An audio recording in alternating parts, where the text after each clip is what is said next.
What's up, guys? So we have some sweet glute information coming for you today. I, of course, am Joe Bennett, the hypertrophy coach, and this is Mei Ling, and I will let her introduce herself. Hi, Mei Ling NG. You may see me on Wonder Woman, Scorpion King, and upcoming Suicide Squad manga. Play a lot of superheroes and warriors and martial artists. So look out for me. Sweet. And we're going to be taking you guys through some glute stuff. We're going to have Mei Ling demoing, and hopefully you guys can learn some stuff and pick up some tips along the way. And check out both of our channels. Hit some like buttons, some subscribe buttons, share with some friends, and hopefully you guys enjoy the series. Definitely subscribe to me. I know where you live. I'll come and find you. She can beat you up. True story. I will.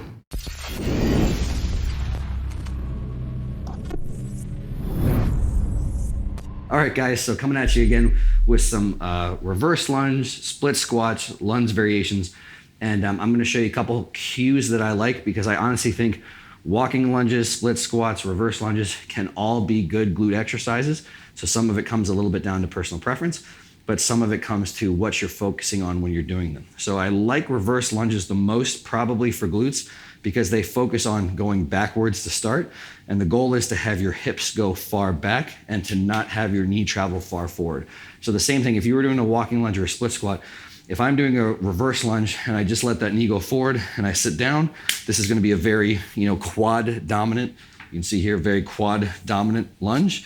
Whereas if right from the start, I kind of think a little bit almost more deadlifty, I reach far back, you can see I have a much more vertical shin, less range of motion here at the knee, and more range of motion here at the hips. So any variation that you do, go with a more vertical shin, initiate with hip flexion, a little bit more foldy and halfy hips going back.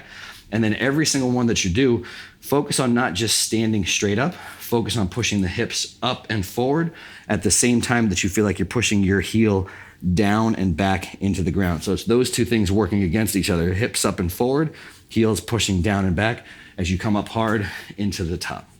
And so I'll have Mei Ling demo a couple. She likes a lot doing them up here on the slight elevation. In general, this will get you more range of motion comparatively to just doing them on the ground, but you just have to be aware of your pelvis. So some people, if they go too low, the pelvis will start to round and pull under, but this one works pretty darn well for her. And if you want to look at something here, just a little slower on the way back, you see we're keeping that shin pretty darn vertical. And if you look at how much hip flexion she's getting here, it's a lot. So this is the angle at her hip right here. You can see that she's got her torso leaned a little bit forward. She's got a nice vertical shin. So there's a ton of range of motion occurring at the hips there. And so that's the only other thing that I'm gonna kind of sit over there, but I want you to see she's doing here is right as she initiates the movement, it's a little foldy and halfy, hips go back. And a lot of people get too caught up on keeping this upright torso here. Whereas again, if you actually fold in half just a little bit at the hips, you're gonna get more range of motion at that hip and at the glutes. Sweet. Good deal. Okay. Awesome. So to recap all that stuff, big things there.